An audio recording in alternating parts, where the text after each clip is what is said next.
These three things will determine the future of cryptocurrency.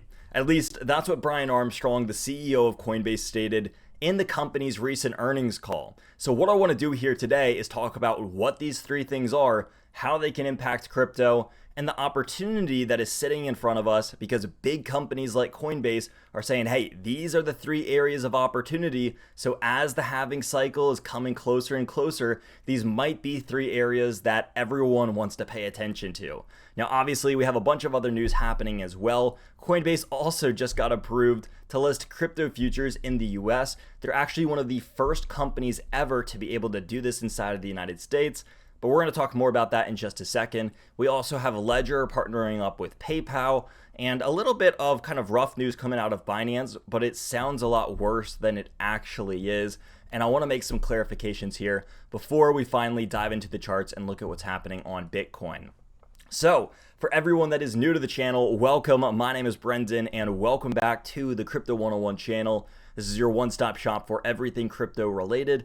We put in the time researching all of these different subjects and categories so that you don't have to spend hours doing it yourself. And we like to bring it to all of you on a platter. So without kind of drawing things out too much, let's talk about what's happening here in the great world of cryptocurrency. So what are these three things? What is the CEO of Coinbase talking about, Mr. Brian Armstrong himself? And what we can see is that on this company's recent earnings call, they said that the three things that they are looking at is scalability, or really blockchain scalability, utility, and the way that they defined utility was essentially non-financial crypto use cases, and finally the third thing is righting the wrongs of incomprehensible crypto regulation in the US or the lack thereof. And so what this means is that, they are kind of going out here and publicly stating this because if you haven't heard already, a couple of years ago, Coinbase got approved to be the first publicly traded crypto exchange. And they were listed on NASDAQ and approved by the SEC saying, hey, you guys are good to go. You're all clear. You're regulated. We are approving you. Now, here we are a couple of years later, and the SEC is saying, no, you guys actually aren't regulated. Even though we approved you for regulation, we're saying that you have a lack of regulation. So there's this weird spot where Coinbase is saying, hey, just tell us what we need to do, and we'll happily do it, but the SEC really won't tell them what they need to do in order to get all of these wrongs right. And so these are the three areas that we're looking at. So let's recap it one more time before we dive too deep into all of this. And it's scalability, and we'll dive into exactly what crypto projects we're talking about because there are projects listed by name here that I think everyone needs to be aware of. And then we have utility, and then we have pretty much righting the wrongs that have been done over the past year or two throughout this bear market. And really even at the top of the bull market, we saw the SEC getting a little weird. So what is scalability? This is going to be things like layer 2s. Now, if you remember, Coinbase just launched its own layer 2, or really they used the platform Optimism to launch their layer 2 called Base. So what this does is, what scalability is it allows for transactions to be faster, smoother, cheaper. And one of the things that they state in this article is that during the last bear market that we had, we saw gas prices go kind of crazy from things like NFT minting events and just the sheer amount of activity that we saw gas prices really go all over the place. And it kept a lot of people, but also a lot of businesses out. And so what they're trying to say here is that, hey, layer 2s, and they actually talk about them, things like Arbitrum and Optimism for Ethereum could play a big place in kind of righting these wrongs and getting crypto ready for massive amounts of money and people to really flood back into the markets and not have to lose an arm and a leg doing it. Because arguably, that is a big reason of why people come to crypto in the first place. So there's layer 2s out there like Arbitrum, Optimism, ZK Sync, arguably things like Polygon or even Immutable X. There's a lot of layer 2s out there for Ethereum, and different blockchains have different layer 2s, but those are arguably some of the most popular ones. So now that we understand the first problem of scalability, let's talk about utility. Now, what is utility? Again, this is non-financial crypto use cases, and we're starting to see a lot of this. At least in recent days, we're starting to see more of this And one of the things that I kind of want to fast forward to is this announcement with PayPal. Because yes, it's cool that Ledger is talking about this PayPal integration so that users can buy crypto within the app and it's going to be a lot easier. But a couple of days ago, if anyone follows me on the Crypto Analyst channel, then I was just talking about how this PayPal integration was kind of letting users pay for public services and goods with cryptocurrency on PayPal. So you could go and pay for stuff on PayPal with crypto, and it's a new feature. And that's kind of what they're talking about here in this sense of people are going to need to use crypto for non-financial use cases. So this could be for goods or services. Maybe you're buying cars, maybe you're buying houses, maybe you're buying food, tickets to some sort of sporting event or music festival or whatever it is. Just everyday activities that you commonly do. This is kind of what we're talking about here, these non-financial crypto use cases for just everyday people being able to exchange cryptocurrency as a medium of exchange, for lack of a better words. And so that's what we're talking about here. And we have started to see a lot more of this happening, especially at companies like Starbucks or for any of the precious metal gurus out there. You can now exchange crypto for a lot of different precious metals. And so there are a lot of use cases. I don't want to rant on it too much, but we are starting to see the tip of this iceberg start to turn, and we're seeing a lot more non-financial crypto use cases on the horizon. And finally, the righting of these wrongs in the crypto space. Now, this is the one that is maybe like, I can't believe I'm going to say this, but maybe this is the one that is the furthest from happening, just because Gary Gensler, kind of the head of the SEC, he seems extremely stubborn on this matter. And I think that it will take longer for him to kind of be like, okay, I'm going to ease up and I'm going to make all these things that I've been doing wrong, I'm going to make it all right. I think it'll take longer for that to happen and for him to admit that he's wrong than for like mass crypto adoption to come, because we're already seeing it with BlackRock and Fidelity and Citi and Bank of America and all these big players that have trillions of dollars in assets. They're already starting to flood in. And so we'll see. But I think that with everything that's happening with the Grayscale case and a bunch of these other lawsuit cases, it looks inevitable that the SEC and specifically Gary is going to lose this battle. And if they do, like, the floodgates are open and they're going to have to right these wrongs that they talk about in the article here. So where are the areas to potentially make some profit here? Again, not financial advice, not legal advice, not tax advice, but a couple of the areas that we're looking at is if you're looking at projects that offer non-financial crypto use cases or layer twos, or maybe even pairings of Bitcoin like the Grayscale Bitcoin ETF, which is very deep paired at the moment. If Grayscale wins, then that ETF is going to get really close to a pairing again.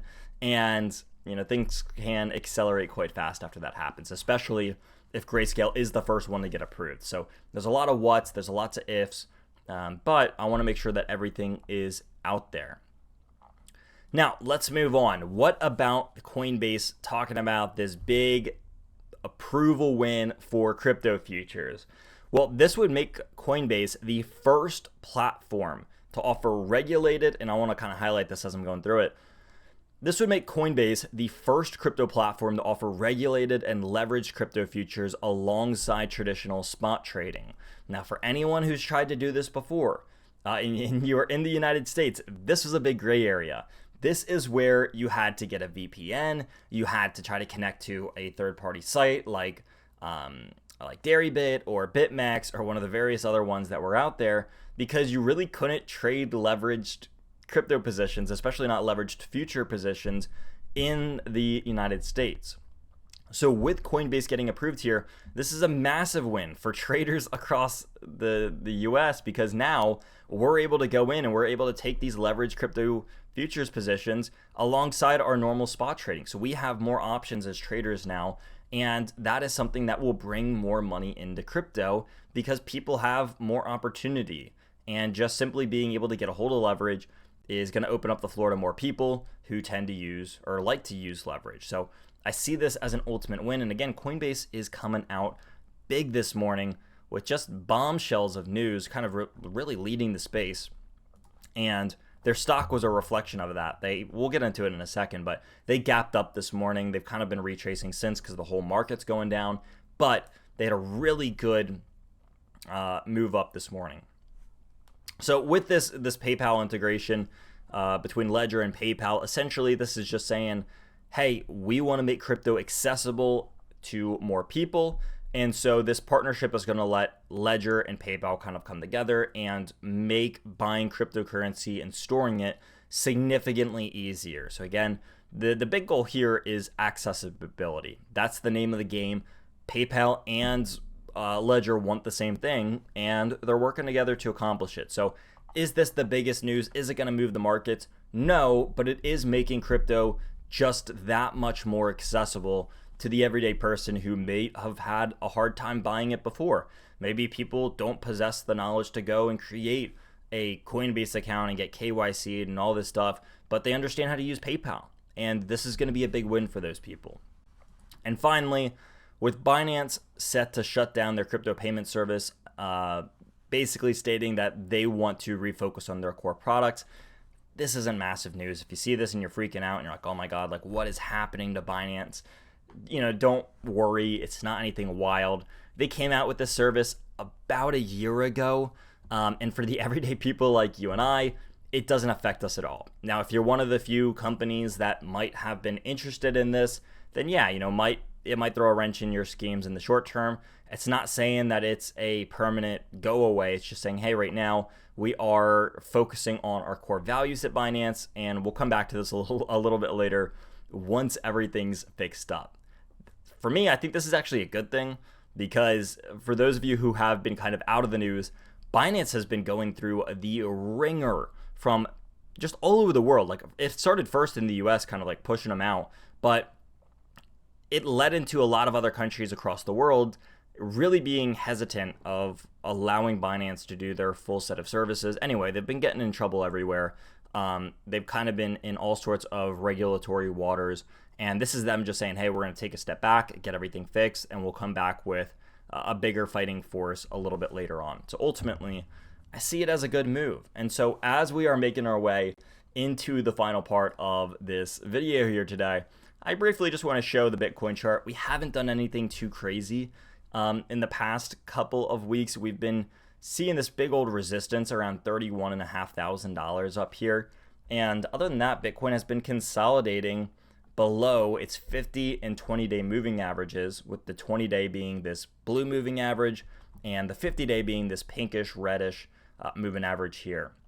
So with today and yesterday's candles, Bitcoin has now rejected the 50-day moving average, not once but actually twice here, and it's also now breaking back below the 20-day moving average and heading to these lows of around $28,500. So when we're looking at support, it has its previous lows of 28.5K.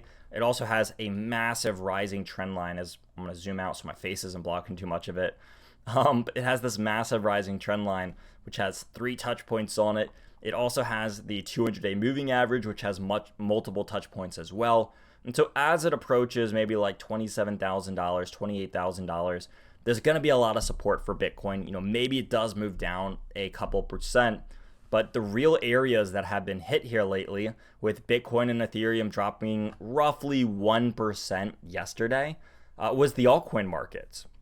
Because the altcoin markets, as you can see on the right-hand side of my screen, I know it's a little bit small, they were getting hit really hard. A lot of altcoins were down yesterday around 5, 6, 7%, and it wasn't uncommon for there to be outliers that were down, over 10%, even though Bitcoin and Ethereum dropped less than 1%. So the altcoin markets are seemingly getting hit a little bit harder than Bitcoin and Ethereum right now, but the big caps are holding pretty well, despite things like NASDAQ looking really nasty, and also the S&P as well. So lots of stuff happening in the traditional world, certainly lots of stuff happening in the great world of cryptocurrency. But if you guys are new here and you like the kind of videos that we make sure you guys stick around for the rest of the videos that we have coming. We post videos every single week, multiple times a week over here. So it's great to have everyone that's new. And again, if you needed a reminder to hit the subscribe button, go ahead and smash that. And we'll see all of you in next week's video as well.